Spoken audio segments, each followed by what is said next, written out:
গরিব, তুমি ভিখিরি। তোর বাড়ির আমার ঘরটাও তো কি জানে, আমার বাথরুমটাও তোর ঘরের থেকে বড়। তা দেখে বলছি যে এই যে আমাকে এসে লিখছো গরিব গরিব গরিব, তো কি হবে? বাল ছেড়ে যাবে আমার তুমি গরিব বললে? আমি কি তোমার সাথে কম্পিটিশন করতে বড়লোক হয়ে যাবো?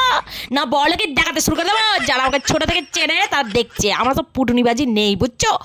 আমি যেই রকম আমি সেই রকম। আরে মারা যে দেশে মানে যেই নোটের উপর যার ছবিটা দেখতে পাস গান্ধীজি, সে পুঁতি পরে আর ও বদনে কিছু না পরে কাটে দিল সারা জীবন। তার দেশের জন্ম হয়ে আমি এখন কি করব? কম্পিটিশন করবো? কোনো দরকার নেই। তোরা সত্যি করে বল যে তোদের কাছে টাকা থাকার পরও তোরা এরকম মন ভরে খেতে পারিস না, ওই জন্য তোদের এত জ্বালা ওটা আমায় দেখলে বুঝছিস। এবার ভাবিস না যে তোদের কাছে টাকা নেই বলে তোরা খেতে পারিস না বলছি।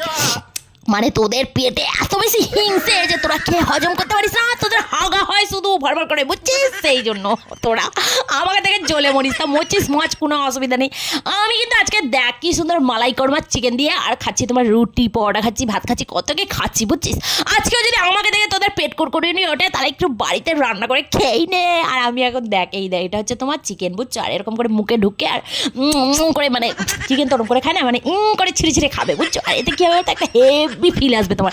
মানে খাবার এমন একটা জিনিস না যেটা মানুষকে শুধু সন্তুষ্টিই দিতে পারে, আর কিছু নয় বুঝছো। না আর একটু পুষ্টিও দেয়। তো চলো গাইস, টাটা, বাই বাই।